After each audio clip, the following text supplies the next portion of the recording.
Uma em cada 30 moléculas de CO2 que você aspira, né, na atmosfera de hoje, ela foi emitida pela Exxon, Shell, Chevron ou BP. As quatro grandes irmãs emitiram uma a cada 30 moléculas de CO2 que você encontra no ar hoje. E, de fato, 7 das 10 maiores empresas do mundo ou são petroquímicas ou são montadoras de automóveis. Então, são setores umbilicalmente ligados à emissão desses gases. Portanto, Alexandre, me parece que esse fenômeno, esse processo, ele é um processo histórico, ou seja, ele tem uma data de... Ele tem um elemento que é um elemento de inflexão nisso, que é a Revolução Industrial. Ou seja, é da Revolução, é essa sociedade industrial que transforma isso num problema grave como esse que você está apontando, é isso? Corretíssimo. A Revolução Industrial foi impulsionada pelas fontes fósseis de energia. Né? Primeiro o carvão e em seguida petróleo e gás. Perceba que desde a Revolução Industrial, a concentração de CO2 na atmosfera saiu de 280 partes por milhão para hoje, removido o ciclo anual, uma projeção de 402 a 403 para a média de 2016. Né? Ou seja, hoje 30% do CO2 presente na atmosfera é antrópico, né? É de origem antrópica. Essa revolução energética que serviu de base para impulsionar a Revolução Industrial, ela multiplicou as possibilidades de produção de bens, né, de consumo, ela alterou profundamente o planeta, né, e o modo de vida das pessoas, a qualidade de vida das pessoas, se alguém, né, quer... Mas existe um preço, né? O preço está sendo cobrado agora. O crescimento exponencial do capitalismo, e essa é uma coisa terrível, porque boa parte da esquerda permanece aprisionada na lógica de PIB, né? O PIB cresceu tantos por cento. Pior, né? Nem o PIB cresceu tantos dólares, porque aí talvez a preocupação fosse da progressão aritmética. Mas as pessoas querem uma progressão geométrica do PIB, e isso é impossível. Da Revolução Industrial, em que os níveis de gases de efeito estufa eram 30% inferiores em relação a hoje, até os dias atuais, seguido especialmente os 50 anos passados, o período ficou conhecido como grande aceleração, nós chegamos ao ponto em que efetivamente a história da sociedade humana, ela se entrecruzou com a história do sistema Terra, a história geológica. Nós aceleramos tanto os processos, nós aumentamos tanto a escala deles, que hoje eles são comparáveis com os processos naturais. Por exemplo, para se ter uma ideia, nós revolvemos uma quantidade de sedimentos em agropecuária, mineração, que é da mesma ordem de magnitude que toda a movimentação de sedimentos naturais sobre os continentes, advindas de transporte por rios, ventos. Nós colocamos hoje nitrogênio no solo, né? Veja que boa parte da nossa produção agrícola, principalmente o agronegócio, é uma produção anabolizada, né? Com esteroides, assim, toda ligada. Transgênico, agrotóxico e fertilizante químico. Você empurra nitrogênio no solo, né, com os NPK, nitrato de amônio, coisa parecida. Hoje nós colocamos 2,5 vezes mais nitrogênio no solo do que todas as bactérias fixadoras. Então é óbvio que isso provoca um desequilíbrio extremo no ciclo de nitrogênio. Deixa eu fazer uma pergunta negacionista. Mas isso não é necessário para alimentar a população mundial? Não, na verdade isso é a receita certa para comprometer a alimentação das pessoas no futuro próximo. Por quê? Porque você simplesmente vai contaminar corpos d'água com eutrofização, você envenena o solo. Na verdade, se você coloca um excedente enorme, né, de químicos que não fazem parte do processo natural de reposição de nutrientes, você compromete, você inviabiliza que os micro-organismos responsáveis por manterem o solo vivo e fértil, né, consigam sobreviver. Então, na realidade, você artificialmente ligou o solo agrícola no aparelho, na UTI, está respirando por aparelho. Né? E existe alternativa, e esse que é o ponto. Era aí que eu ia te chegar. Mas qual é a alternativa? Agroecologia. Agroecologia. Né? Não é simplesmente falar de produtos orgânicos que podem muitas vezes ser produzidos de uma forma, inclusive, socialmente injusta. Né? Mas é o debate da agroecologia. Você precisa ter um convívio da agricultura com o ambiente, né? Com água. Árvore, água tem uma relação muito íntima. Solo, né? Árvores preservam o solo. Então nós precisamos, na verdade, na agricultura, na produção de alimentos, como em todos os outros processos, nos adequar aos ciclos naturais. Nós não podemos viver numa sociedade que seja supostamente desacoplada, né, do ciclo da água, do carbono, do nitrogênio, do fósforo. Não, nós dependemos disso. Né? Nós temos um sistema Terra, que é um sistema, usando o termo físico, né, de uma entropia, né, mantida artificialmente baixa, por conta de uma fonte de energia que é o Sol, mas esses ciclos eles têm o seu ritmo. E nós só podemos ter futuro de longo prazo, né? Usando o termo do livro de um casal amigo, né? De dois amigos grandes meus daqui do Rio, né? Eduardo Viveiros e a Débora Danovski, há mundo por vir. Pode ser que haja mundo por vir, se nós soubermos, né, a entender essa capacidade de readequação da sociedade humana aos ciclos naturais. A sociedade industrial, tal qual ela foi edificada e que produz não apenas aquecimento global, mas Marianas. Né? Hoje nós temos uma Mariana global.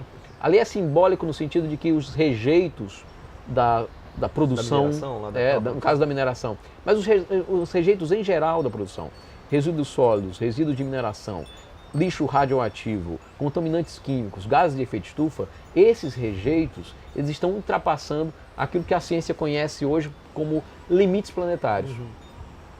Nós temos um espaço seguro de navegação, circunscrito pela taxa de extinção de espécies, pela quantidade de gases de efeito estufa na atmosfera, pelo pH oceânico, pela concentração de ozônio na estratosfera, pela quantidade de terra que é utilizada, pela quantidade de água doce que é utilizada.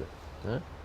Isso tudo tem um limite. Isso tudo apresenta uma série de limites para aquilo que a gente tem que produzir e viver, de sustentar a nossa vida. Justamente, é por isso que uma sociedade baseada no descarte, né? A matéria entra no processo produtivo e ela não retorna. Ela é jogada na forma de resíduo no ambiente e se acumula. Né? Então, uma sociedade baseada no descarte e no crescimento infinito, ela vai estar fadada a perecer. Tem duas coisas sobre isso que está me lembrando, ou seja, a gente viveu nos anos do governo petista, do governo Lula, do governo Dilma, aquela história do PAC, né? Programa de Aceleração do Crescimento. E era muito difícil fazer o debate sobre isso, porque as pessoas naturalizam a ideia de que a saída que a gente tem para a questão econômica é crescer, crescer, crescer, e o crescimento é medido exatamente com a questão do PIB. Eu lembro que a gente fez uma crítica quando anunciaram aquela questão da construção da ferrovia que vai ligar aqui o Rio de Janeiro ao Oceano Pacífico. Aí fui fazer uma crítica sobre o processo e as pessoas vieram na página dizendo: Tarcísio, mas é ferrovia, você tem que apoiar, é transporte sobre trilhos, né? Isso melhora a mobilidade, conecta o país. Eu disse, gente, mas a gente está olhando sobre um viés da lógica do crescimento econômico, que era agronegócio e a cadeia da produção do minério, da mineração, etc. Que era ligar o pré-sal ao Pacífico para ligar o mercado chinês, passando pelo meio das plantações de soja para exportar soja para a China. Ou seja, é alguma coisa que a gente precisa mudar o foco, mudar a forma de olhar isso. Eu acho que talvez seja isso que você está falando, das implicações políticas, das conclusões científicas que a gente tem a respeito desse processo. É isso? Certamente. Existe um vídeo que circula no YouTube, e eu recomendaria, né, a quem puder assistir, que se chama O Hamster Impossível, com legendas em inglês.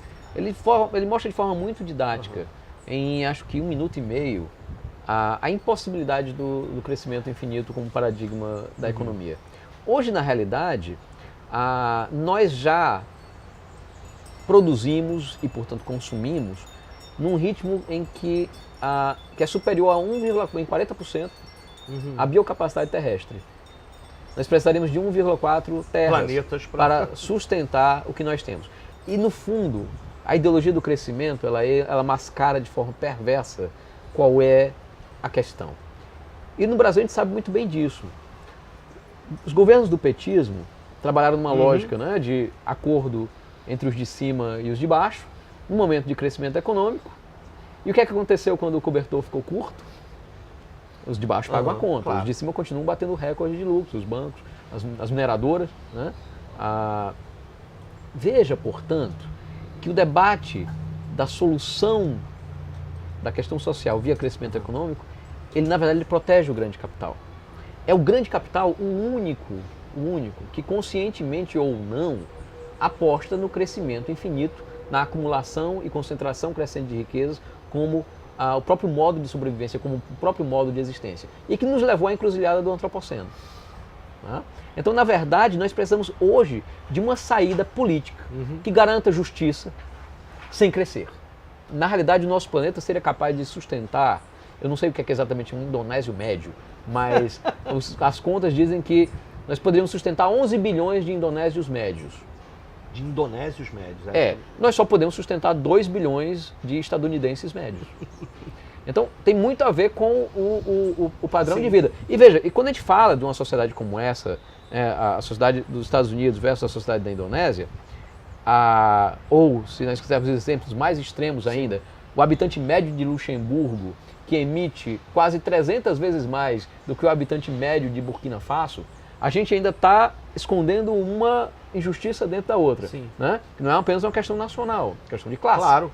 Então os muitíssimos ricos, eles têm uma pegada de carbono, uma pegada hídrica, um impacto sobre o planeta muitos milhares de vezes do que os mais pobres. Agora, pergunta, quem é que paga a conta das tragédias ambientais? É o CEO da Exxon no seu escritório refrigerado? Não é. Nenhum dos 10 países mais atingidos por tragédias, né, que não são mais desastres naturais, não podem mais ser chamadas de desastres naturais, nenhum deles está entre os 100 primeiros no ranking de emissões per capita. Nenhum. Ou seja, aqueles que emitem também estão menos suscetíveis nesse momento aos impactos imediatos. E aqueles mais pobres, os países que emitem menos, porque inclusive tem um processo de maior presença, maior pobreza, são aqueles que têm sofrido... Mais vulneráveis. É aquela história, a ideologia aí do capitalismo verde e de alguns setores mais moderados do ambientalismo costumam falar que estamos todos na mesma nave, né? É um só planeta. Ok, pode ser a mesma nave, mas é uma nave tipo Titanic, né? Tem primeira classe, tem terceira classe, tem porão, tem bote salva-vida para uns, tem portão fechado para outros. Né? Então, é mais ou menos assim que as mudanças climáticas e a crise ecológica global, nas suas outras manifestações, opera. Ela atinge primeiro o andar de baixo. É por isso que é muito ruim quando a gente percebe que dentro da esquerda, esse debate ele ainda é marginal. Ele deveria ser central. Ele deveria ser o nódulo a partir do qual toda a estratégia, o pensamento de esquerda fosse reconstruído. Nós precisamos, nesse sentido, ultrapassar o socialismo de farda. Seja a farda do operário ou a farda de soldado. Né? Não, nós precisamos ir para uma outra lógica de socialismo. Ecossocialismo, nesse sentido, para mim, representa uma alternativa qualitativamente distinta do socialismo. Não é apenas você debater a propriedade pública versus privada dos chamados meios de produção, mantendo as mesmas forças produtivas. Afinal de contas, eu não quero um caos climático democrático e nem uma hecatombe nuclear sob o controle dos trabalhadores. Né? Então nós precisamos radicalmente romper com determinados aspectos da base produtiva que foi erigida. É preciso pensar que porções dessa base nós vamos preservar, que porções vamos transformar, que porções vamos abolir, qual o comprimento das redes que nós vamos querer que se mantenham. Eu acho que a rede de comunicação e informação global, ela precisa se manter. Mas a lógica de um produto que chega às nossas mãos, como o minério de ferro que saiu do Brasil, foi processado na China, montado na Alemanha e retornou para cá, Uhum. esse tipo de rede longa é insustentável. É insustentável. Envolve uma pegada de carbono, hídrica, etc., que é incompatível com a vida na Terra. com a vida na Terra, né? Então, ecossocialismo, em primeiro lugar, implica uma revolução não apenas do que se convencionou chamar de relações de produção, mas das forças produtivas. Nesse sentido, é algo muito mais profundo. Sim. Né? Segundo, eu acho que se deve questionar o próprio conceito de propriedade. Em geral, não apenas no sentido de propriedade privada, estatal ou mesmo coletiva. E por que eu digo isso? Porque um traço muito comum dessa ideologia do progresso é o antropocentrismo. Né? E, para mim, nós precisamos colocar isso também na cabeça de uma vez por todas. Nós não somos o único povo a habitar a Terra. Nós precisamos, descer desse pedestal. Para mim, o pensamento revolucionário do século XXI, né, não permite que orcas vivam em cativeiro, não, né, coloca em perspectiva muito clara a libertação animal da escravidão da pecuária e dos testes. Nós precisamos trazer esse debate para nós. Ele é um pensamento revolucionário num sentido muito mais profundo. Sim. Né? Em que as relações de dominação, não apenas entre nós, mas entre nós e o restante da natureza, ou seja, a recuperação de nós enquanto natureza, essas relações de dominação desapareçam por completo.